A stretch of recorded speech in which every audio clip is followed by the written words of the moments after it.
How do you deal with the individual in your team that always seems to turn up late to your meetings?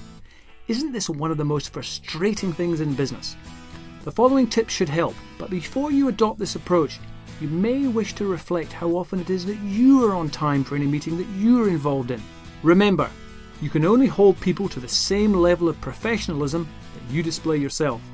So without further ado, here's one way to tackle that problem child. Acknowledge the issue, but then take it offline and deal with it immediately. John, can you stay behind once we've finished today? This simply sends a clear message to John as well as to the team. Don't think for a minute that the team don't know John's an habitual latecomer.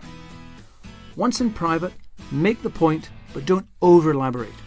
John, as you're aware, these meetings are critical to the culture we wish to build. Please make sure you arrive with plenty of time. Thanks. Note that you're not having a conversation. You're simply communicating your expectations. What happens if this lateness occurs again?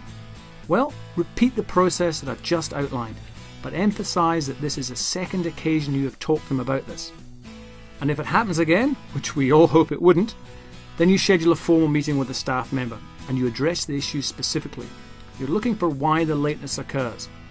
Is it out of lack of motivation? Is the individual in the wrong position? Do they not understand what you're asking of them? If there's no change after this, then you need to consider formal performance management and just make sure that you've made a diary note of each of these previous conversations. And one final thing, if the individual has a relapse in the weeks or months to come, then head straight to a formal meeting. There'll be other areas of their performance that are also lacking. Remember, behaviour comes in patterns.